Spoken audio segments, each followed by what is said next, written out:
When I met him, I felt relieved, not excited, not overwhelmed, relieved after months of disappointing dates, ghosting, and conversations that went nowhere. Here was someone who actually seemed interested. We talked every day. He was funny, charming, confident. For the first time in a long time, I thought, maybe this is finally going somewhere. The first red flag appeared a few weeks later. We had plans for Friday evening. I didn't hear from him all day. Hours passed. No message. No explanation. At 9 p.m., he texted, "Sorry, got busy." No apology. No concern. No acknowledgement that I had spent the entire evening waiting.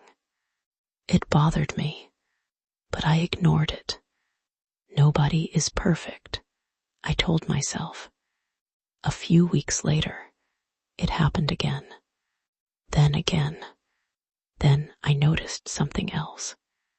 Whenever I brought up something that hurt me, somehow the conversation became about his feelings instead. I would end up comforting him, explaining myself, apologizing for being upset, and somehow I left those conversations feeling guilty. Still, I stayed, because there were good moments too. Amazing moments, the kind that make you question your own judgment. Maybe I'm expecting too much. Maybe relationships are just hard. Maybe I'm overthinking. Months passed. The pattern never changed. The inconsistency, the excuses, the feeling that I cared more than he did. Deep down, I knew something wasn't right, but I had already invested so much. Time, energy, hope.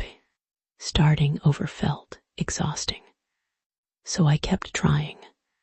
I kept believing that if I communicated better, if I was more patient, if I loved harder, things would change. They didn't. One day, after another canceled plan and another empty excuse, something inside me finally became quiet. I wasn't angry anymore. I wasn't disappointed. I was done. And that's when I realized something. The relationship didn't end that day. It ended months earlier. I had just been unwilling to accept it. The truth was painful. I hadn't ignored the red flags because I didn't see them. I ignored them because seeing them meant I would have to let go of the future I imagined. And letting go felt harder than staying. Until it wasn't.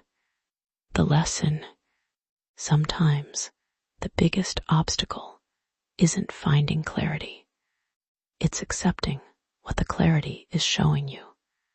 Because the red flags were never the problem. Ignoring them was.